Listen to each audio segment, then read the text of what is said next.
नमस्कार।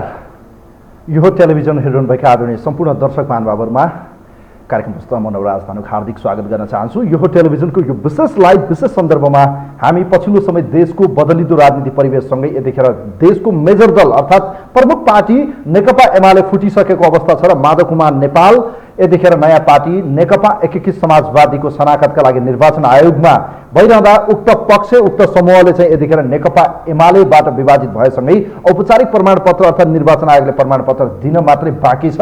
उहाँहरूको पक्षमा अहिलेसम्म 55 जना केन्द्रीय सदस्य र त्यसैगरी चाहिँ 30 जना चाहिँ सांसदको उपस्थिति रहेको शनाखत हस्ताक्षर बाहिर आइसकेको छ। यस्तो परिस्थितिमा नेकपा एमाले भित्र यतिखेर अब माधव कुमार नेपाल, झलनाथ खनाल, वामदेव गौतम बिना कसरी नेकपा एमाले अगाडि बढ्छ? हिजो बसेको नेकपा एमालेको स्थायी कमिटीको बैठकले नेकपा एमाले एकताबद्ध रहेको र तटस्थ रहेका 10 जना पनि सामेल भएसँगै नेकपा एमाले एक रहेको मेसेज बाहिर दिइरहँदा के साँच्चै अब नेकपा एमाले एकताबद्ध छ भन्ने सन्देश दिन उहाँहरूले सामूहिक फोटो सेसन गरिरहँदा यसको मेसेज के हो? के साँच्चै नेकपा एमाले 2075 साल जेठ 2 मा फर्केकै हो? खास गरी यो नेकपा एमाले भित्र देखिएको विवादमा चाहिँ 10 बुँदे सहमति गर्ने जुन एक किसिमको समझदारी भएको थियो कार्यदलले प्रस्तुत गरेको 10 बुँदे कार्यान्वयन हुन्छ हुँदैन, यी लगायतको विषय प्रसङ्ग र विशेष गरी नेपालको वाम आन्दोलन किन यति धेरै विभाजित, नेकपा एमाले 24 वर्षमा 2 पटक किन विभाजित भयो, त्यसमा पनि पात्र तिनै, प्रवृत्ति पनि त्यस्तै, तर के साँच्चै यसपटकको फुट किन र केका लागि भयो? सिद्धान्तको लागि या पद र स्वार्थका लागि? यिनै विषय प्रसङ्गमा आजको विशेष यो लाइभमा हामी कुराकानी गर्दैछौँ। विशेष सन्दर्भमा हामीसँग यो विशेष सन्दर्भमा कुराकानीका निम्ति नेकपा एमालेका प्रभावशाली नेता स्थायी कमिटी सदस्य केशव बडाल आजको विशेष अङ्कमा हामीसँग हुनुहुन्छ। उहाँलाई म वेलकम गर्न चाहन्छु। नमस्ते, यहाँलाई स्वागत छ। नमस्ते नवराजजी। सन्चै हुनुहुन्छ? ठिकै छ। नेकपा एमाले फुट्यो, दुःखद घटना भयो। फुटेकै हो। अब मैले सुने अनुसार आज चाहिँ निर्वाचन आयोगले विधिवत रूपमा दर्ता गर्दैछ भन्ने चाहिँ खबर पाएको छु। तपाईहरुले नेकपा एमालेको फुटलाई रोक्न सक्नु भएन। आजको सम्बोधन, आजको पत्रकार सम्मेलनमा तपाईको पार्टी अध्यक्ष पनि अलिकति निराश हुनुहुन्थ्यो, आक्रामक रूपमा प्रस्तुत हुनुभयो। नेकपा एमालेलाई ठुलो वज्रपात, ठुलो एउटा चाहिँ क्षति भएको छ हैन? अब के हुन्छ भने कुनै घरमा कुनै घरको चाहिँ परिवारको सदस्य बिरामी हुँदाखेरि पीडा हुन्छ, मृत्यु हुँदा भयानक पीडा हुन्छ, घर छोडेर बिहा हुँदा पीडा हुन्छ र अब त्यो यो घरमा कहिले फर्किन्न भनेर चाहिँ विदेश जाँदा वा अर्को ढङ्गले जाँदाखेरि पनि कति पीडा हुन्छ भन्ने कुरो चाहिँ हामी नेपालीहरूको अब 58 लाख परिवार छन्। ती परिवारहरूमध्ये धेरैले बेहोरिया छन् र सुदूरपश्चिमतिर चाहिँ हेर्ने हो भने अझ बढी धेरै देखिन्छ। त्यसले गर्दा हाम्रो परिवार, म व्यक्तिगत रूपमा भन्नुपर्दा अब जेएन खनाल, माधव नेपाल, अब जेएन खनाल के गर्नुहुन्छ अहिले किन भएको छैन, किनभने त्यहाँ शनाखतमा उहाँको हस्ताक्षर भएको भन्ने आएको छैन। तर देश माधव नेपाल, जेएन खनाल उहाँहरूसँग भनेको 38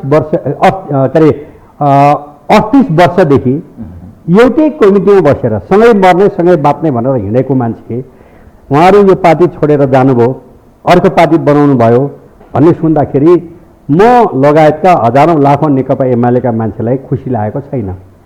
र हाम्रो पार्टीले हिजो मात्रै पनि स्थायी कमिटीको बैठकले विगतमा जेसुकै कुरो भए तापनि 3टा एजेन्डामा मेजर एजेन्डा सम्पूर्ण कमरेडरलाई, माधव कमरेड समेत सबैलाई र त्यो दर्ता प्रोसेसबाट ब्याक हुनुहोस्, जुन ठाउँमा जे जिम्मेवारी थियो यथावत अगाडि बढिन्छ र चाहिँ त्यो प्रोसेसमा नजानुहोस्। त्यसले न तपाईँको हित हुन्छ, न देशको हित हुन्छ, न जनताको हित हुन्छ, न एमालेको हित हुन्छ भनेर भनेका थियौँ। तर आज मैले सुने अनुसार चाहिँ अघि तपाईँले पनि भूमिकामा भन्नुभयो कि 55 जना केन्द्रीय सदस्य, 9 महाधिवेशन पछिका केन्द्रीय सदस्य र 30 जना चाहिँ मान्य सांसदहरूले शनाखत गर्नुभयो भन्ने कुरो तपाईँबाट सुने मैले चाहिँ म आज बिहानै बिजी भएको हुनाले मैले धेरै त्यो सुन्नु पाएको थिएन। त्यही दुःखद कुरा हो, खुसीको कुरा होइन। कुनै पनि मान्छे, कुनै पनि परिवारमा एकजना सदस्य कहीँ उल्टो कल्टो लाग्दाखेरि पनि दुःखद हुन्छ। खुसी हुनेहरू पनि छन् नि त। नेकपा एमालेमा माधव कुमार नेपाल बिनाको एमाले बनाउने, ग्रुपिजमलाई अन्त्य गर्ने, माधव कुमार नेपाललाई नेकपा एमालेमा चाहिँ हटाउने किसिमको जुन प्रपञ्च भयो, एक किसिमको षड्यन्त्र भयो, त्यो खुसी हुने समूह पनि छ नि होइन? नवराजजी, मैले अब तपाईँको यो भावनालाई, भावना त तपाईँको पनि त्यस्तो होइन होला, जुन भनाइ अभिव्यक्ति शब्द छ त्यसलाई चाहिँ अलिकति करेक्सन गर्न म निवेदन गर्छु। किनभने अब चाहिँ यो प्रोसेस भनेको जस्ताको तस्तै नेपाल जनताको बिचमा जाओस् भन्ने म चाहन्छु नवराजजी, प्लिज। होइन, भइदियो के भन्दाखेरि चाहिँ 2076 कार्तिक पहिलो हप्ताबाट त्यतिखेर चाहिँ नेकपा बनाएको थियो।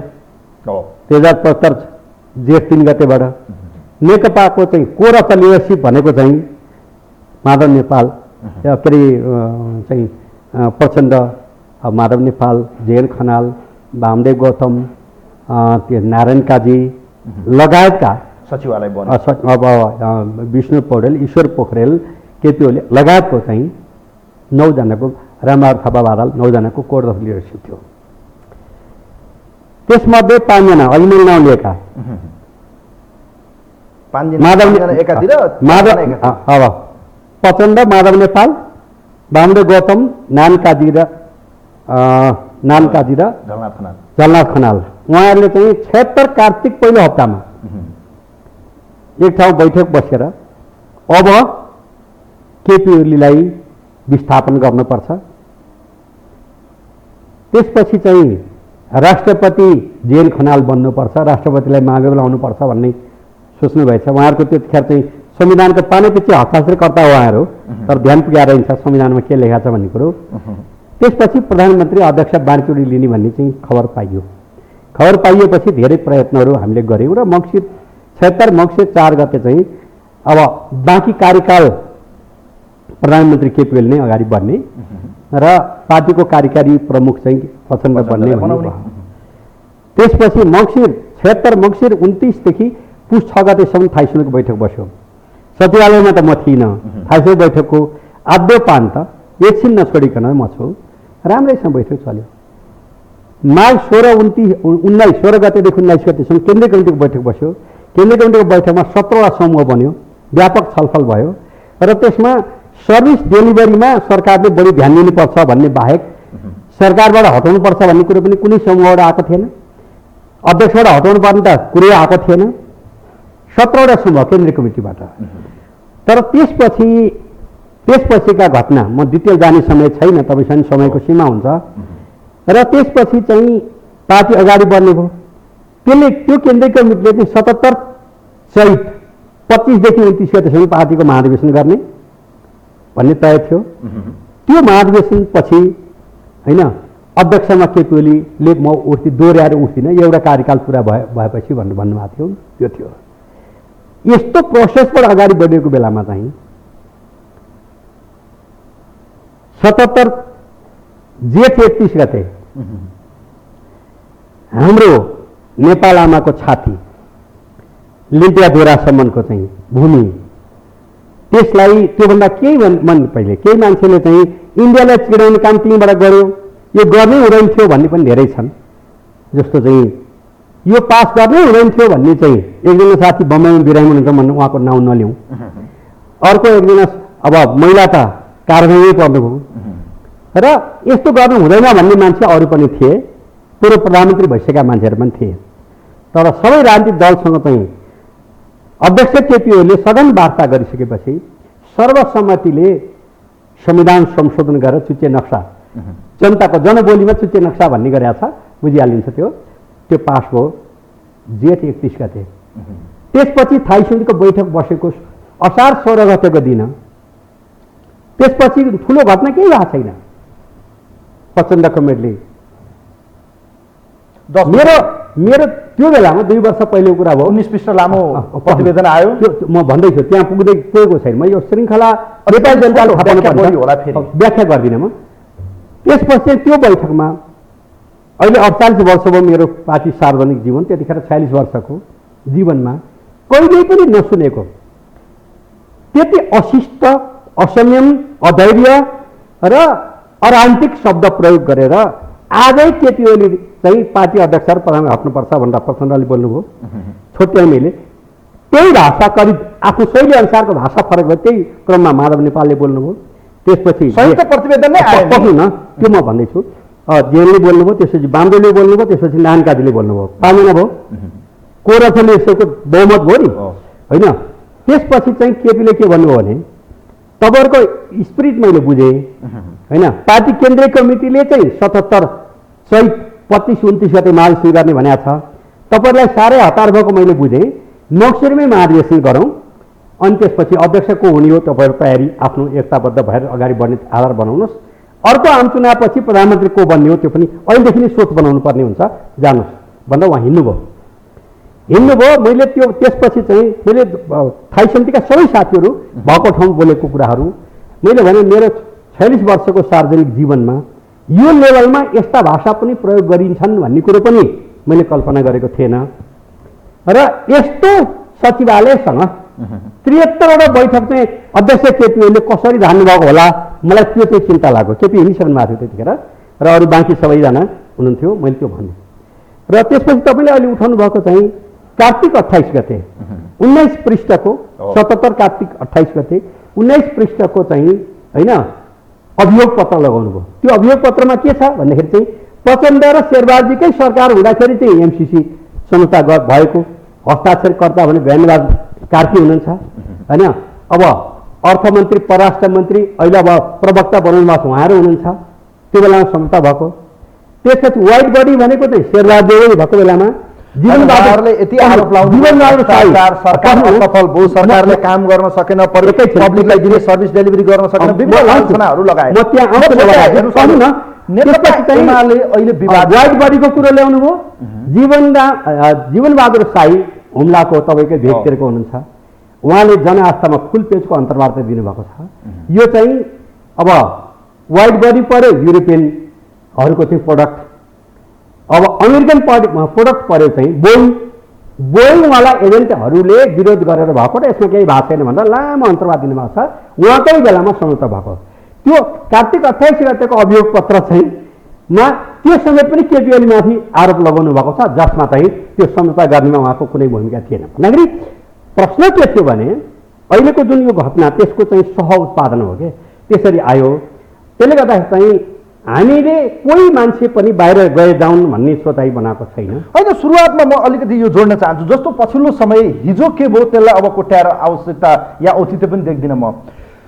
अदालतले 2077 साल फागुनको 11 गते संसद पुनर्स्थापना र 23 गते पार्टीको आधिकारिकताको सवालमा कुनै व्यक्तिले चाहिँ त्यसमा चाहिँ मेरो हो भनेर उहाँहरूले दाबी गरेपछि नेकपा एमाले र माओवादी भनौँ न पुनर्जागरण या रूपमा चाहिँ पहिलेकै अवस्थामा फर्क्यो।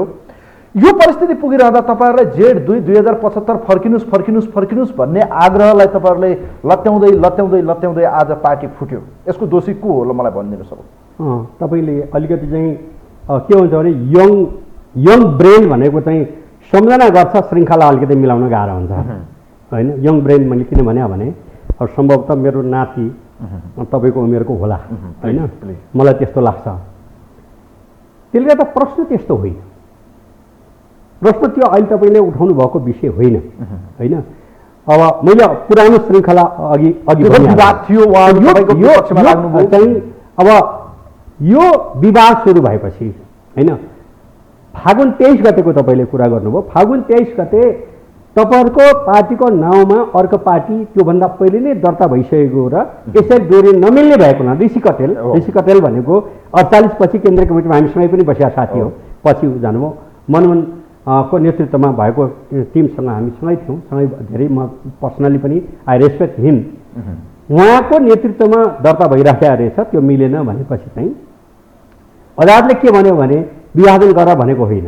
अदालतले गरेको फैसला के हो भने त्यो नाउँ मिलेन, 15 दिनभित्र तपाईँहरू चाहिँ अर्को नाउँ लिएर आउनुहोस्।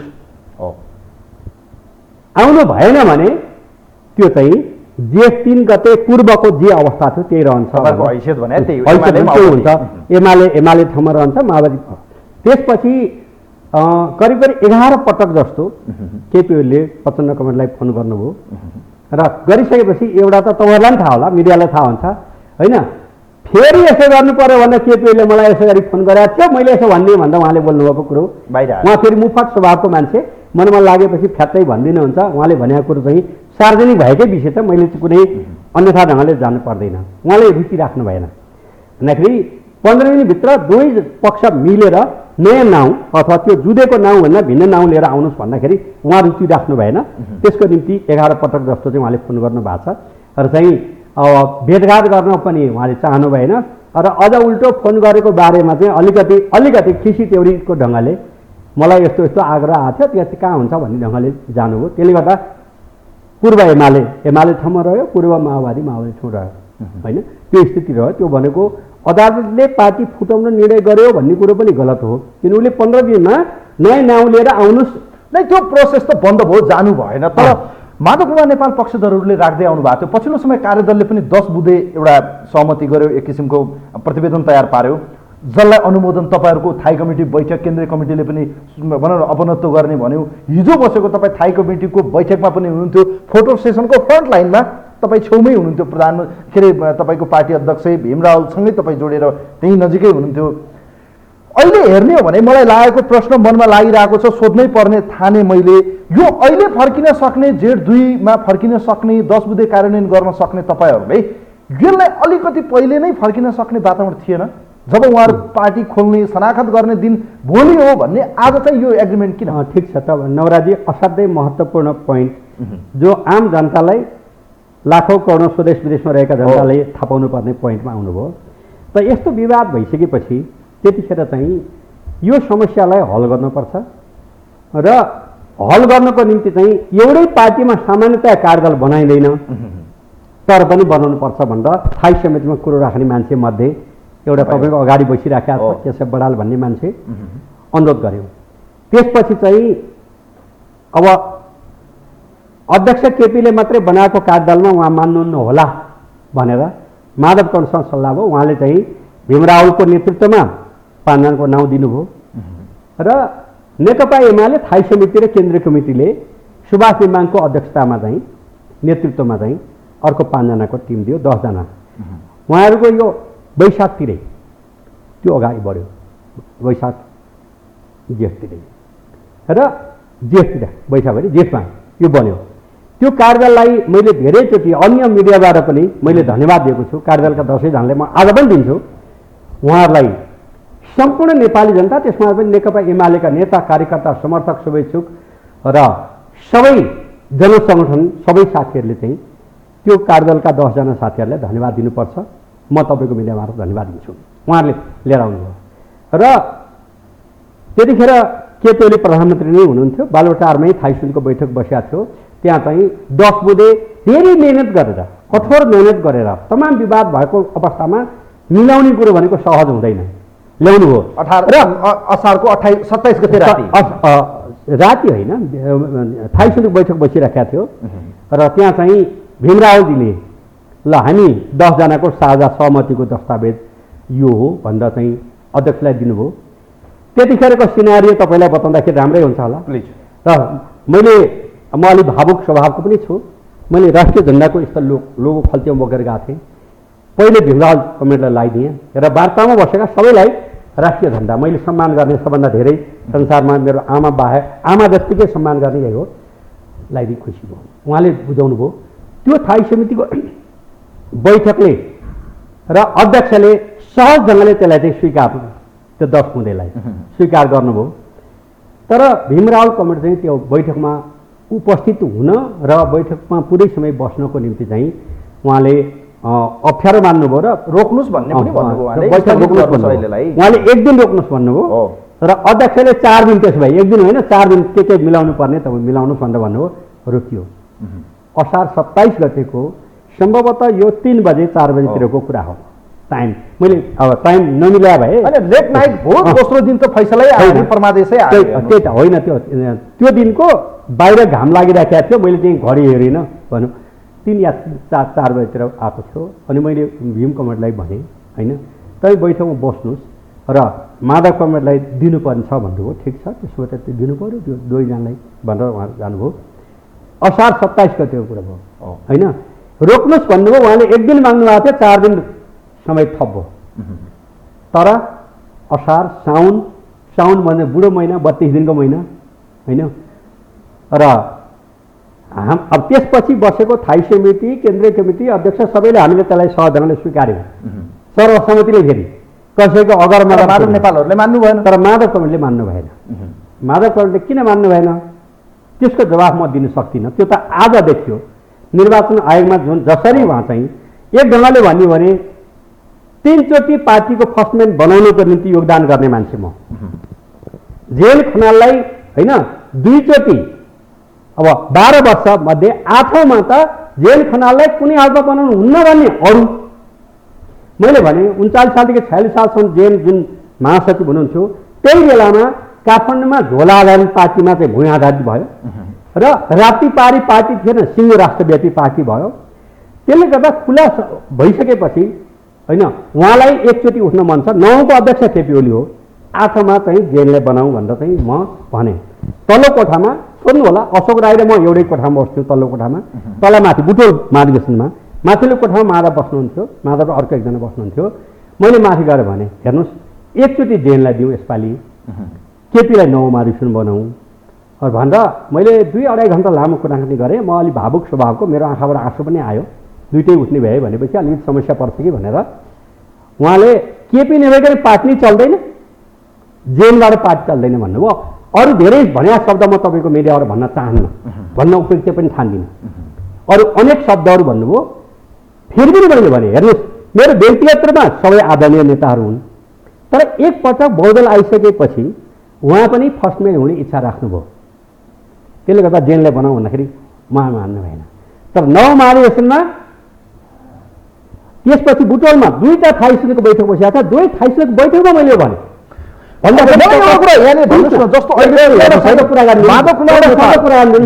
दुईचोटि थाइसम्म बैठक बस्यो, विरोधी थाइसम्म बैठक बस्यो। त्यतिखेर कसको मैले त्यो प्रस्ताव राख्दा कसको अनुहार के भएको थियो भन्ने कुरो पनि म बताउन चाहन्न। त्यस्तो भयो र यसरी विधिवत रूपमा सिस्टमबाट जाउँ भन्दा अगाडि राख्यो। 8औँमा मान्नु भएन। नमानिसकेपछि मैले के 2टा होइन केपीलाई पनि जेललाई पनि भने त्यसो भए हलमा गएर जितेमा नै सबैलाई समेट्छु, हारेमा नै सहयोग गर्छु भने कबुल गर्नु। त्यति भयो भने पनि पार्टी कार्यकर्तामा ऊर्जा जान्छ भने मैले दुईटैले त्यो भन्नु भएन। 8औँमा जेल जित्नुभयो, तर 9मा 8मा जेल नभए तर केपी नभए पार्टी नै चल्दैन भन्ने माधव आफै केपीको विरुद्धमा उठ्नुभयो, प्यानलै बनाएर हार्नुभयो।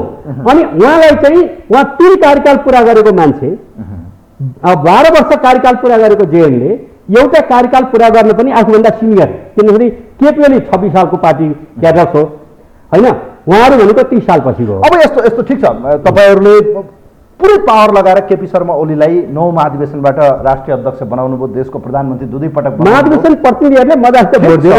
ओके, स्पेसली अब तपाईँ भन्नुहोस् न, मलाई एउटा यो जवाब दिनुहोस् त। अहिले मैले पनि जान्न चाहेको आम जनता र विशेष गरी नेकपा एमालेका शुभचिन्तक कार्यकर्ताहरूले जान्न चाहेको विषय, विशेष गरी माधव कुमार नेपाल, झलनाथ खनाल, वामदेव गौतम या उक्त पक्षधरले लाउँदै आएको आरोप नेपालको कम्युनिस्ट आन्दोलनलाई ध्वस्त पारियो, जनताको बहुदलीय जनवादको नाममा मदन भण्डारी फाउन्डेसनलाई चाहिँ देशव्यापी लगियो, केपी शर्मा ओलीले नेकपा एमालेलाई कब्जा गर्यो भन्ने आशय राख्नुहुन्छ उहाँहरूले। अहिले पनि उहाँहरूको आशय त्यही छ, नेकपा एमाले केपी ओलीले आफूले मात्रै चलाउने बनाएर यस्तो परिस्थिति आयो। यसलाई कसरी हेर्ने हामीले? यो अब 1000 हुन्छ कि हुँदैन, 1000% चाहिँ अत्यन्त मिथ्या आरोप हो, अत्यन्त पूर्वाग्रही आरोप हो र अत्यन्त अवैज्ञानिक र तथ्यहीन आरोप हो। किन आँखा देखा हाल, किन 38 वर्षदेखि त वामदेव गौतम, जेल खनाल, अब माधव नेपालसँग एउटै कमिटीमा केपी ओली त्यतिखेर जेलमा हुनुहुन्थ्यो होइन, बसेर काम गरेको मान्छे हुनाले कसले के भन्नुभयो इसारा समेत मेरो चाहिँ हृदयमा खोपडीमा चाहिँ मेरो बुद्धिले भ्याएसम्म राखेको छु। त्यसले गर्दा ती आरोप सही होइनन्। र मदन भण्डारी फाउन्डेसनको रिस गर्ने कुरो के भने उहाँहरू मदन भण्डारीलाई देखिसक्नुहुन्थेन होइन। मदन भण्डारी 4औं र 5औं महाधिवेशनबाट महासचिव हुनुभयो। महानेपालले बाहिर भन्दै धेरै हिँड्नु भएन, तर एक दिन पनि सम्मान गर्नु भएन। जेलले त अब त्यो जबजादेखि लिएर सबै कुरोको विरुद्धमा चाहिँ उहाँले भन्नु नभन्नु भन्दै हिँड्नुभएको मान्छे हो। त्यसले गर्दा मदन भण्डारीको नाउँ कतै आयो भने, विद्या भण्डारीको नाउँ कतै आयो भने उहाँहरूलाई ज्वरो आउने, रिस उठ्ने होइन, त्यो खालको भएको हुनाले यी सबै मिथ्या आरोप लगाएको छ। 3 कार्यकाल पुरा गर्ने, 12 वर्ष कार्यकाल पुरा गर्नेले एउटा कार्यकाल पुरा गर्ने पनि नदिएर बिचमै हटाउनु पर्छ भन्नेलाई चाहिँ पार्टी कब्जा भन्ने।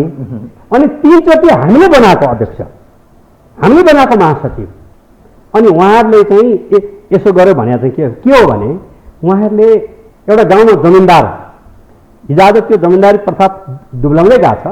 एउटा फटा जमिनदारले के भने गाउँमा चाहिँ गाविस अध्यक्ष भएर कुनै विभिन्न किसानको मुसहर समाज, डोम, खब्बे, हलखोर वा चाहिँ राउटे कुसुन्डा दरे जिरेल सुले बनकरिया चेपाङ थानी आयो भने यसलाई पनि मैले नमस्ता गर्छु भन्छ के। त्यस्तै उहाँहरू पहिले नै उहाँ त जेलमा हुनुहुन्थ्यो लामो समय, पहिले नै पदमा पदासीन भएको हुनाले महानेपाल 32 सालमा अखिल नेपाल कम्युनिस्ट क्रान्तिकारी कोअर्डिनेसन कमिटी भन्दा सिपी मैनाली महासचिव, केपी ओली त जेलमा हुनुहुन्थ्यो त्यतिखेर। अब सिपी मैनाली महासचिव, सेकेन्ड म्यान माधव।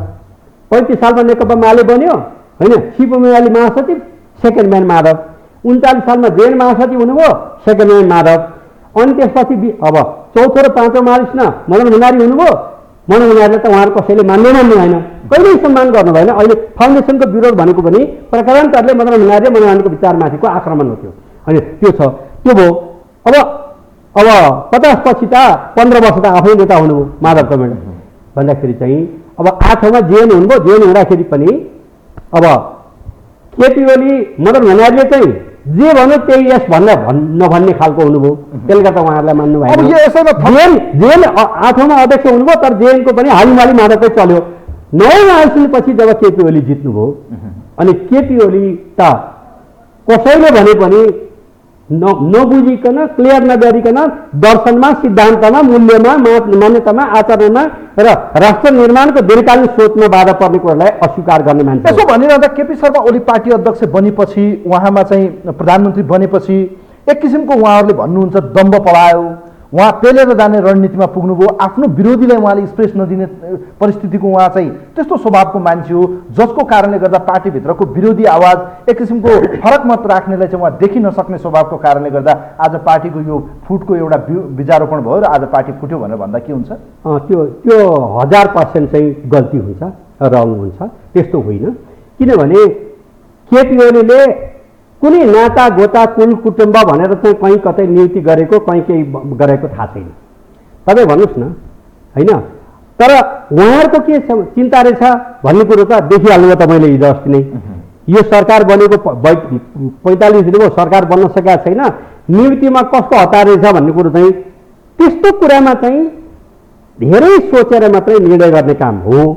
तर उहाँहरूको नजिक भए बापत कसैलाई ढिम्किने दिनुहुन्न भन्ने सोचाइ बनेको लाग्दैन। किनभने मैले तपाईँको अब केपी ओलीको होइन, नेकपा एमालेको अध्यक्षको तरफदारी गरिरहेको छ। हिजो मानव नेपाल प्रमुख हुँदा पनि तरफदारी गर्थेँ मैले। पार्टीको चाहिँ टाउको चाहिँ फल्न मान्छेको काम नलाग्ने, जिउ मात्रै काम लाग्ने भन्ने हुँदैन। अध्यक्ष चाहिँ काम लाग्ने, पार्टी चाहिँ राम्रो भन्ने प्रचार केशव बरालबाट हुँदैन।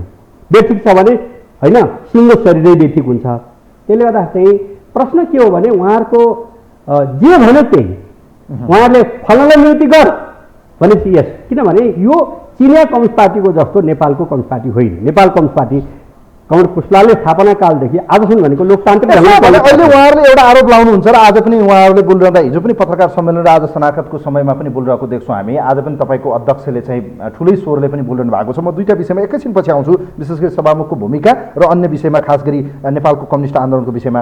पछिल्लो समय नेपालमा कम्युनिस्टको एउटा 2046 सालपछि यता हेर्ने हो भने नेपालमा कम्युनिस्ट शक्तिको रूपमा चाहिँ जनताले विश्वास गरेको, अत्यधिक मन पराएको, बेला बखतमा अल्पमतमा भए पनि लोकप्रिय काम गरेको नेकपा एमालेलाई जनताले औधी मन पराएका छन्।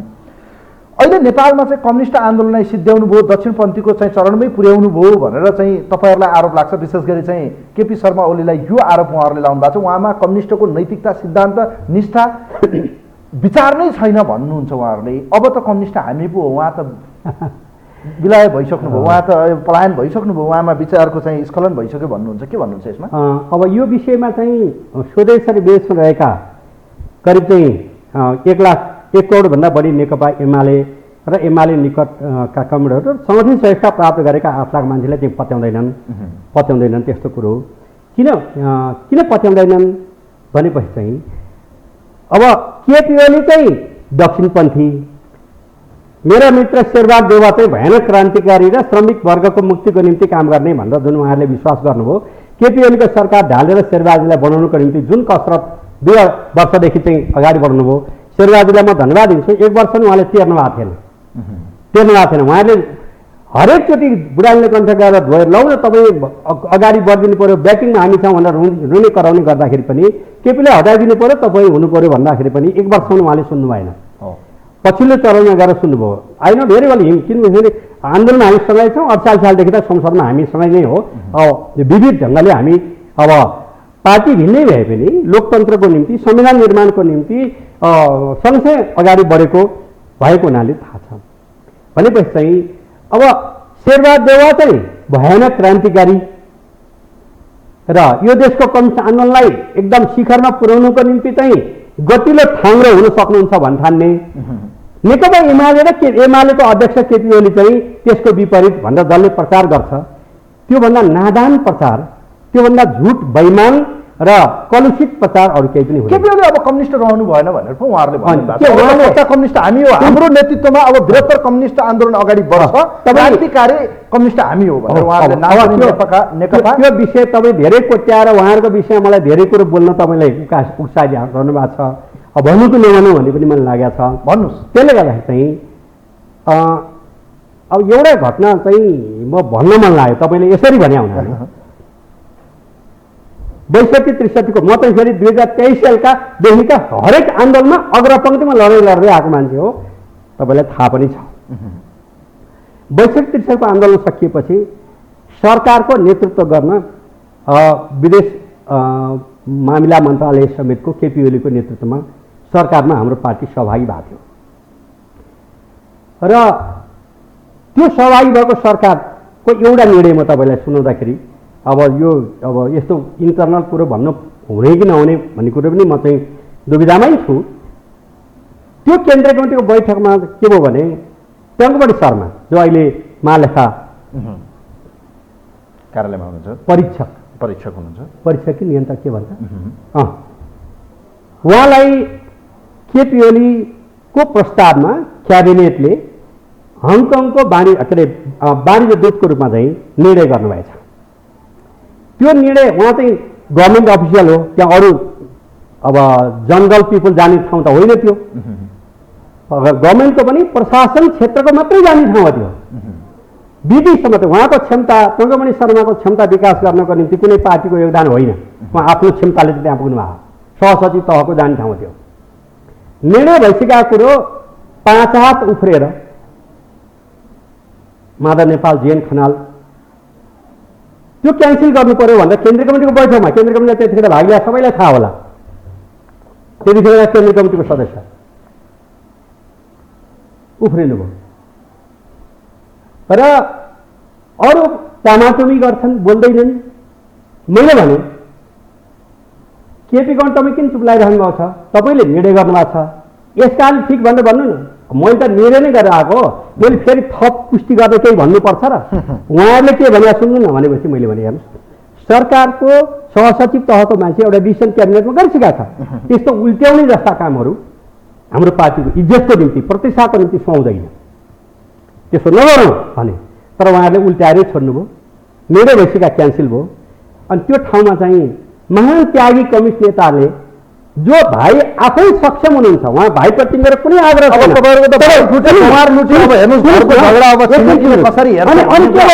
माधव कमरेडले एकपटकको निम्ति प्रशासनको जाने भए तापनि गैर प्रशासनको लागि पठाउने भन्दा उहाँको भाइप्रति म आदर गर्छु, उहाँ आफै क्षमतामा मान्छे हो, एकपटकको लागि भन्दा आफ्नै भाइलाई पठाउनु भयो। अनि यो चाहिँ महान त्यागी कम्युनिस्ट चरित्र भन्ने। अनि मलाई लाग्छ केपी ओलीले आफ्नो नाता जुन पुस 5 गते आरोप लाग्छ भने विशेष गरी अब यो शब्द प्रयोग गरिरहँदा तपाईँ कति आपत्ति जनाउनुहुन्छ मलाई थाहा छैन, तर विशेष गरी नेकपा एमालेको अध्यक्ष प्रधानमन्त्री रहँदा र अध्यक्ष रहिसकेपछि पनि आफूले हिजो गरेका गल्तीहरू, विशेष गरी संसदलाई डेजुलेसन गर्ने, भङ्ग गर्ने काम सही थियो कि गलत थियो? उहाँहरूले त प्रतिगमन गरियो, गलत गरियो, त्यो गर्नु हुन्थेन। 5 वर्षलाई जनताको म्यान्डेटलाई चाहिँ हामीले लगेर जानु पर्थ्यो, बहुमतको निर्णय मान्नु पर्थ्यो कि पर्दैन? पार्टीका बैठकबाट भाग्ने, मन लागेर आफूले निर्णय गर्ने, संसदलाई चाहिँ तोडमोड गर्ने, संविधान च्यात्ने, मन लाग्दै आफू स्वेच्छाचारी बन्ने प्रतिगमनको नायक केपी ओली भनेर उहाँहरूले भनिरहनु भएको छ। उहाँहरूको त्यो भनाइ मिथ्या हो र असत्य हो। वर्तमान संविधान निर्माणको निम्ति हजुर मैले तपाईँको मिडिया मार्फत म यो पक्ष त्यो पक्ष कस्तो योगदान थियो म जस्ताको तस्तै भन्न चाहन्छु। किनभने त्यतिखेरको सम्मानित राष्ट्रपति यादव उहाँ र म चाहिँ 62 को आन्दोलनको बेलामा एउटै मोटरसाइकलमा, हामी दुईटै मोटरसाइकल चलाउन नजान्ने, हामीले दिनको 12 र 13 कोण सभा गर्थ्यौँ। बागमती पूर्व र कोशी पश्चिममा 3 लाख मान्छेको सभा गरेका थियौँ। त्यसको निम्ति मलाई पार्टीले रिपोर्ट गरेर त्यो भेट हटाएको थियो। उहाँ राष्ट्रपति हुनुहुन्थ्यो। त्यसपछि चाहिँ प्रधानमन्त्री सुशील कोइराला जो चाहिँ सहकारी मन्त्री पनि हुनुहुन्थ्यो, सहकारी मन्त्रालय प्रधानमन्त्रीकैमा हुनुहुन्थ्यो, उहाँसँग मेरो हप्ताको 2 चोटि भेटघाट हुन्थ्यो। यो संविधान बनाउन नदिनको निम्ति, निर्माणको निम्ति प्रोसेसमा सबैका योगदानहरू छन्, रोक्नको निम्ति चाहिँ सारा शक्ति लागेर नभ्याएर एउटा छिमेकी राष्ट्रले चाहिँ विशेष दूत, प्राइम मिनिस्टरको विशेष दूत भनेको इक्विभ्यालेन्ट टु प्राइम मिनिस्टर पठाएर रोक्नु खोज्दाखेरि पनि एकदम चट्टान जस्तो अडेर संविधान ल्याउनको निम्ति डरस उभिने 1 नम्बरमा केपी ओली हो, 3 नम्बरमा सम्मानित तत्कालीन प्रधानमन्त्री सुशील कोइराला हो, 2 नम्बरमा हो। किन उहाँसँग मेरो इन्फर्मल कुरा पनि धेरै हुन्थ्यो, साह्रै दुःख दिन्छ कि ल्याउनु पर्ने त हो, यो खालको थियो। रामन यादवजी त हुँदै हुन्छ, सुशीलजी हुनुहुन्न होइन, उहाँसँग पनि मैले चाहिँ 2-3 राउन्ड यो बिचमा भेटघाट गरेको छु उहाँसँग। त्यो बेलामा केपी ओली, सुशील कोइराला र विजय दस्तीदार र कृष्ण सिटौला र शेरबहादुर देउवा होइन, यी साथीहरूको सबैभन्दा मूल भूमिकाले यो संविधान आएको हो। प्रचण्डको सहयोग थिएन? प्रचण्डको समर्थन थियो, तर उहाँको एउटा सीमा थियो, के कारण हो थाहा छैन। त्यसले गर्दा चाहिँ यसरी प्रचण्ड त स्वाभाविक रूपमा संविधान सभाको रोकौँ भन्ने पक्षमा चाहिँ रोकौँ भन्नेहरूलाई रोक्न नदिनको निम्ति काङ्ग्रेसले रोकौँ भनेपछि त गाह्रो पर्थ्यो नि त, प्रधानमन्त्री उहाँहरू नै भएको हुनाले। संविधान आयोग केपी शर्माले ठुलो योगदान दिए, तर पछिल्लो समय केपी ओलीले गरेको निर्णय गलत छ भनेर अदालतले प्रमाणित गरेन। उहाँहरू त्यही मुद्दा लिएर आज जनताको बिचमा, कार्यकर्ताको बिचमा तपाईँको अहिलेको प्रश्नलाई म त्यही भन्दैछु। त्यसले गर्दा यो संविधान ल्याउनुमा र 1 घण्टा पनि कसैको दबावमा रोकिनु हुँदैन भनेर अगाडि बढ्ने मूल लिडर भनेको केपी ओली हो। केपी ओली डरसर नउभ्याए ती अरू साथीहरूको पनि त्यो डर हुन्थेन। अघि प्रधानमन्त्री बन्नलाई पो त बस्नुहोस् न, अब प्रधानमन्त्री बन्नलाई त तपाईँ भनेको चाहिँ टेलिभिजनमा काम गर्नको लागि भने भइगयो नि त। कोही मान्छे प्रधानमन्त्री तपाईँ बन्नुहुन्छ म बन्छु अहिले भर्खरै भन्दिनँ नि त। त्यसले गर्दा चाहिँ प्रधानमन्त्री बन्नको निम्ति गरे होला भनेर चाहिँ यस्ता यो असाध्यै तौल नभएका विचारहरू यत्रो टेलिभिजनबाट तपाईँ नपठाउनु। तपाईँ यहाँ हुनुहुन्छ, मेरोभन्दा तपाईँ कमसेकम 40 वर्ष बढी काम गर्ने उमेर छ। अब दोहोऱ्याइरहेको छु केशव बरालज्यू, मैले यत्रो रिक्वेस्ट गरिरहेको छु, एमालेको अध्यक्ष सम्माननीय प्रधानमन्त्री रहँदादेखि गरेको निर्णय गलत थियो भनेर उहाँहरू भन्दै हुनुहुन्थ्यो। ओलीजी सचिनुहोस्, तपाईँ गलत हुनुहुन्छ, आत्मालोचना गर्नुहोस्, गर्नु भएन, पार्टी फुट्यो। अब तपाईँलाई लागेको न हो, मलाई के लाग्नु माधव नेपालहरूले भन्ने भएको छ त। माधव नेपाल त जो मान्छे मलाई भए हुन्छ, म होइन भने देश भारमा जाओस् भनेर सोच्नेहरूको निम्ति चाहिँ योभन्दा कडा शब्द भन्न नलगाउनुहोस्। किनभनेखेरि उहाँले त त्यो अवस्था सिर्जना गर्नको निम्ति चाहिँ उहाँले के मात्रै गर्नु भएन, कहाँ पुग्नु भएन, कसको सहयोग लिनु भएन, कसमा हात जोड्न पुग्नु भएन। एउटै के भने केपीलाई हटाउनुपर्छ, एमाले कमजोर बनाउनुपर्छ भनेर आफ्नै पार्टीको अध्यक्षलाई समाप्त गर्नको निम्ति सदा सर्वदा प्रतिस्पर्धी भएको नेपाली काङ्ग्रेसका नेता र सदा सर्वदा कम्युनिस्ट आन्दोलनलाई विध्वंस गर्न चाहने, मैले गम्भीर शब्द भनेको छु, संयुक्त राष्ट्रका 194 राष्ट्रमध्ये पपुलर मतबाट सरकार बनाउने नेपाल मात्रै भएको हुनाले गैर कम्युनिस्ट चिन्तन भएकाहरू अहिले पनि संसारमा कुन देशको विरुद्धमा को दौडिरहेछन्, एसिया प्रशान्त क्षेत्रमा को दौडिरहेका छन् भनेपछि चाहिँ त्यो अन्तर्राष्ट्रिय र राष्ट्रिय रिएक्सनरी फोर्सेसहरूको चङ्गलमा उहाँ फस्नुभयो र केपीलाई किन खत्तम गर्नु पर्यो भने अरू त हिलाका किला हुन्, जता हल्ला पनि हल्लाउन सकिन्छ, केपीलाई हल्लाउन सकिन रहन्छ भनेपछि चाहिँ संसारभरिका र नेपालका पनि कतिपय रिएक्सनरी फोर्सेसहरूको गोटी बन्नुभयो। पार्टी फुटाइदिनुभयो, माधव नेपाल उचालेकै हो त होइन, गोटी बन्नुभयो। कसले फुटायो पार्टी, कसलाई फुटाएको छ? हिजो मात्रै भएको चाहिँ थाइसुलीको बैठकले पनि उहाँ जब चाहिँ मान्छेलाई 54 सालमा अब त्यो उतिखेर मनमोहन बाबुको सरकार ढालिसकेपछि शेरबहादुरजीले कहिले ब्याङ्कक कहिले कहाँ राख्ने गर्नुहुन्थ्यो। दुर्भाग्यवश मेरा मित्र शेरबहादुर नै हुनुहुन्छ अहिले पनि प्रधानमन्त्री। अहिले चाहिँ चन्द्रगिरीमा चाहिँ थुनेर राख्नुभयो, भेडा गोठालामा भेडा थुनिया जस्तै थुनेर राख्नुभयो। डर छ नि पुर्याइदिनु। अब हामी त विचार दिने बाहेक एक तपाईँले बोले आफू बोल्ने बाहेक अर्थ केही पनि गर्दैन होइन। उहाँहरू कसको निर्देशनमा बस्नुभयो त चन्द्रगिरी जानुभएको भनेको के भने उहाँहरूलाई के थियो भने जसको दर्शन खुस्केको छ, सिद्धान्त बिग्रेको छ, आचरण बिग्रेको छ, आफ्नै कम्युनिस्ट आन्दोलनलाई विध्वंस बनाएर होइन शेरबहादुर देउवाको नेतृत्वमा क्रान्ति अगाडि बढ्छ भनेर सोच्नु भएको छ। त्यस्तो विचार भएका मान्छेहरू बिचमा कोही कोही त नटिक्न सक्छन् कि भन्ने लाग्यो उहाँहरूलाई। महागठबन्धन अब त 5 वर्षसम्म पनि जाने सोलीलाई पत्ता साफ गर्ने नेकपा एमालेलाई ल होइन, उहाँहरू सब एकताबद्ध हुँदै पार्टी एकता, क्रान्तिकारी शक्ति हेर्नुहोस्, नेपालको कम्युनिस्ट आन्दोलन समाजवादी यात्रामा लग्ने जनताको बहुदलीय जनवाद उहाँहरूको हेर्नुहोस् त हिजो पारित गरेको विधान होइन कार्यदिशा होइन। कागजमा त के थियो भने अब यो तपाईँको समय धेरै छैन होला, 5 मिनटसम्म छ। जतिखेर कम्युनिस्ट आन्दोलन सशक्त ढङ्गले कमल पुष्पलालको अगुवाईमा अगाडि बढिरहेको थियो, त्यो बेलामा चाहिँ अहिले त्यही गठबन्धनका महानायकहरू 32 सालमा पुष्पलाललाई गद्दार पुष्पलाल भनेर भन्ने मात्र होइन, यत्रो किताब लेखेर होल कम्युनिस्ट आन्दोलनभित्रका उहाँहरूका क्याडर्सहरूलाई पढाउने कोर्स बनाइएको थियो। किनभने पुष्पलाललाई कमजोर नबनाइकन चाहिँ नेपालको कम्युनिस्ट आन्दोलन कमजोर हुँदैन भन्दा मोहन विक्रमजीको नेतृत्वमा प्रचण्डजीहरू लगायतका उहाँहरूले गद्दार पुष्पलाल भन्नुभयो। अहिले के भयो भनेपछि त्यस्तै डर चट्टानी अडान भएको केपी ओली देखेपछि केपी ओलीलाई सिद्ध्याउनुपर्छ भन्ने चाहिँ जुन प्रतिक्रियावादी शक्ति छन् उहाँहरूको निम्ति उहाँहरूले काम गर्नु होइन। उहाँहरूले त लागिसक्नुभयो, न सभामुखले तपाईँहरूलाई टेर्नुहुन्छ, हेर्नुहोस् तपाईँहरूले सभामुखको बारेमा जनालाई कारबाही गर सूचना टाँस भन्नुभयो सम्माननीय सभामुखलाई, तर उहाँले सुन्नु भएन। उहाँको त उपचार गर्नु, उहाँ दाँतको उपचार गर्नु, कसले सुन्नुभयो कसले सुन्नु भएन। अदालतले के गर्यो, अब दिनदिनै आइरहेको छ अदालतको निर्णय, कति चाहिँ वैज्ञानिक छ कति संवैधानिक छ भन्ने कुरो हेर्दै जानु होला। र सभामुखलाई म पर्सनल्ली भन्नुहुन्छ भने होइन 2040-42 सालतिरदेखि जान्दछु र उहाँको बारेमा म धेरै इन्टरनल कुरो भन्न चाहन्न। उहाँको घरमा म पुगेको छु सङ्गठकको हैसियतले, सिन्धुपाल्चोकको पार्टी प्रमुख भएको नाताले होइन। अब ती सबै कुरा यहाँ अहिले तपाईँलाई नभनौँ, त्यो बेला यति जान्दछु। 45 सालमा एउटा चाहिँ म भनौँ र उहाँ यता आउने सँगै काम गर्ने भन्ने सल्लाह भए तापनि उहाँ आउन नमिल्ने, हेमासा छुन नमिल्ने भनिसकेपछि होइन 45 सालमा मेरै प्रस्तावमा नेपाल राष्ट्रिय शिक्षक सङ्घको महासचिव बनाउनुपर्छ भनेर मैले पार्टीमा प्रस्ताव लगेर उहाँलाई चाहिँ पार्टी उतै भए पनि त्यो बनाएको हो, व्यक्तिगतमा जान्दछु।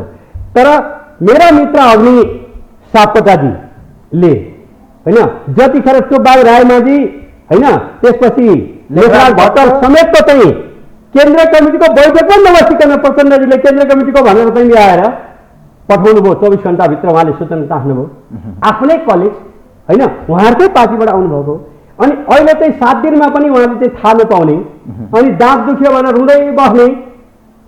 मेरा अग्नि सापकोटा यति कमजोर होलान् भन्ने मैले कल्पना गरेको थिइनँ। त्यो 42 सालमा मैले भेट्दाखेरि पनि 45 सालमा चाहिँ त्यो मेरा शिक्षकको महासचिवको निम्ति प्रस्ताव कारबाही गर्ने राइट्स नै छैन नि त अहिले। संविधानको धारा 76 को 5 ले त कारबाही गर्नै दिन्न रे अहिले त। कसले भने तपाईहरुले कारबाही पार्टीबाट किन कसले भने के संविधानको आदेशमा लेखा छैन है, सर्वोच्चको आदेश होइन। यो प्रोसेस भनेको 2078 साल वैशाख 27 गते विश्वासको मत माग्दाखेरि अनुपस्थित भएका मध्ये होइन त्यसको अगुवाई गर्ने मान्छेलाई कारबाही गरेको छ। त्यतिखेर अदालतको कुनै निर्णयले त्यसलाई सुनाइन। पार्टी विभाजनलाई रोक्नलाई यो रणनीति थियो, तर सुनिएन। आज शनाखत भइसक्यो। नेकपा एमालेबाट छुटिएको समूह नेकपा तपाईँ समाजवादी पार्टी बन्यो। अब उक्त पार्टीसँग तपाईँहरूको रणनीति के हुन्छ, कसरी जानुहुन्छ? अब म एउटा सन्दर्भ भन्नु पर्यो, तपाईँको समय अलिकति तन्किने छ होला। 54 मा होइन अनेक बहानामा अब बान्देजी लगायतकाले चाहिँ पार्टी फोड्न अगाडि बढ्नुभयो होइन। अब नेपालमा भएको महाधिवेशनपछि उहाँहरूले पार्टी फोड्ने बाटोमा जानुभयो। वामदेव गौतम, सिपी मैनाली, साना प्रधान लगायतका चाहिँ धेरै महत्त्वपूर्ण त्यतिखेरका चाहिँ गण्यमान्य नेताहरूले चाहिँ पार्टी फोड्नुभयो। त्यो पार्टी फुटिसकेपछि चाहिँ त्यसलाई फुट्न नदिनुको निम्ति मेहनत गर्ने मान्छे मध्ये हो म। र चाहिँ एकता वार्ता कमिटीको भटमन अधिकारी, केशव बडाल्दा, युवराज गेवाली हामी 3 जना थियौँ। र त्यो एकता साउनदेखि 50औं वार्तापछि फागुन 3 गते जब एकता घोषणा भयो त्यतिखेर सभागृहमा एकताको घोषणा गर्दाखेरि वामदेव कमरेडले भन्नुभएको युनिभर्सिटीमा भित्रको चाहिँ उहाँले भन्नुभयो अनेक भनियो, अनेक आरोप लगाइयो, न सिद्धान्तमा गल्ती रहेछ पार्टीको, न विचारमा रहेछ, न आचरणमा रहेछ, न व्यवहारमा रहेछ, तर छोरो केही कमाउनुको निम्ति घर छोडेर बाहिर गएको थियो, फेरि घर कमाउनु त कहाँ हो भयभरको त्यो गुमाएर चाहिँ आएँ भनेर बाम्रो कमेन्ट सुनिराख्नु होला कतै होइन, उहाँले व्यक्त गर्नुभएको विचार हो। त्यसले गर्दा चाहिँ प्रश्न के छ भने अहिले उहाँहरूलाई अनि त्यसै गरी केशरमणि पोखरेल हाम्रो पार्टीको सिनियर मोस्ट नेता हुनुहुन्छ। छोटोमा मसँग 2 मिनेट छ, म कार्यक्रमको अन्त्यमा यहाँलाई भनिहालेँ। केशरमणिजीलाई 1 वर्ष 2 वर्ष 3 वर्षसम्म भनेको नेपाली काङ्ग्रेस र भयभरका मिडियाले चाहिँ आकाश पुर्याए अनि पाताल भसाए। अहिले माधवलाई जसरी आकाश पुर्याउनुको निम्ति थै गरेका छन्, तिनै मान्छेले जसले थै गरे तिनले उहाँलाई चाहिँ समाप्त गर्नेछन् र चाहिँ त्यो उहाँ कुनै अडिने अवस्थाको पार्टी बनाउँछु माधव नेपाललाई के भन्छु भने लगायतकालाई तपाईँहरू अहिले पनि आउनुहोस्, अपराध गरियो, आफ्नो पार्टीको सरकार गिराइयो होइन, प्रदेश सरकार गिराइयो, अरू पनि धेरै चाहिँ लान्छन लगाइयो, यी सबै असत्य रहेछन्, हामी आयौँ भनेर आउनुहोस्, ढोका खुला छ।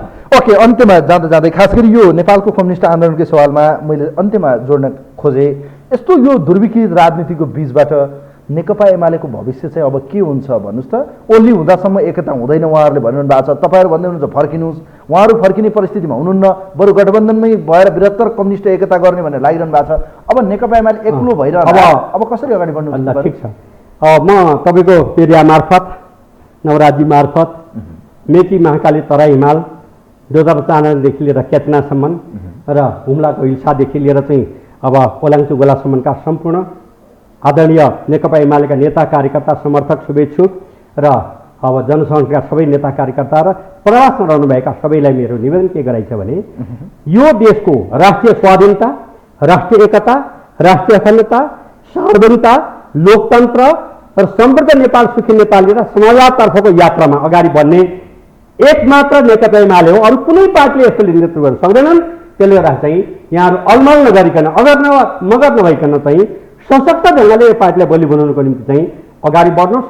त्यो नै देशभक्तिपूर्ण काम हुनेछ, त्यो नै सामाजिक न्यायको काम हुनेछ, त्यो नै भूमिहीन किसान गरिब किसानको पक्षमा अगाडि बढ्नेछ। तपाईँले देखिहाल्नुभयो भूमिहीन किसानको निम्ति हातमा लाल पूर्जा आउन लागेको बेलामा चाहिँ सबभन्दा पहिले माधवजी र प्रचण्डजीको निर्देशनमा होइन शेरबहादुर देवालले चाहिँ खारेज गरिदिनु भयो र त्यो मुख बाली आएको बेलामा असिनाले धान ध्वस्त बनाउँदाखेरि किसानलाई जुन पीडा हुन्छ त्यो 2,81,000 चाहिँ भूमिहीन किसानहरू जो त मुसहर चम्बादेव खब्बेल हरखोर हुनुहुन्छ, अर्को 9 लाख परिवार त चाहिँ 1000 वर्ष 500 वर्षदेखि जति भयो आएको जग्गा लाल पूर्जा बिना बस्नुभएको थियो, उहाँहरू सबैले 11 लाख परिवारले हिसाब हेरिराख्नुभएको छ कि यो अवस्था ल्याउने को हो, त्यो माथि चाहिँ उहाँहरूले आवश्यक निर्णय गर्नुहुन्छ। हस्, यहाँलाई म धेरै धन्यवाद दिन चाहन्छु। नवराजी तपाईँलाई धेरै धन्यवाद छ र यो टेलिभिजन परिवार सम्पूर्ण दर्शक महानुभावहरूलाई आउँदा लस्करले आउँदै गरेका सबै चाडमा चाहिँ शुभ र कोरोनाबाट चाहिँ बच्नको निम्ति अत्यन्त होसियारी हुनुहोला र बाढी पहिरो इत्यादिबाट धेरै क्षति भएको छ, त्यो पनि धेरै धन्यवाद दिन चाहन्छु। दर्शकवृन्द, विशेष सन्दर्भ यो विशेष लाइभमा हामीसँग नेकपा एमालेका थाई कमिटी सदस्य एवं प्रभावशाली नेता केशव बडाल हुनुहुन्थ्यो। उहाँसँग विशेष गरी नेकपा एमालेको विभाजन जसरी भएको छ यसको पछाडिको कारण र दोषी को हो, विशेष गरी माधव कुमार नेपाल र झलनाथ खनाल बिनाको नेकपा एमालेको भविष्य के रहला, अब नेकपा एमाले कसरी अगाडि बढ्छ लगायतको विषयमा कुराकानी गर्यौँ। नेपालको वाम आन्दोलन, कम्युनिस्ट आन्दोलन जसरी आज छेद विच्छेदको अवस्थामा पुगेको छ, यसलाई एकीकृत गर्ने र यसलाई समाजवादको यात्रामा लग्ने जुन किसिमको लक्ष्य यतिखेर लिइरहेका कम्युनिस्ट धारहरू हुनुहुन्छ के उहाँहरूको बिचमा एकता कति सम्भव छ भन्ने विषयमा रहेर कुराकानी गर्यौँ।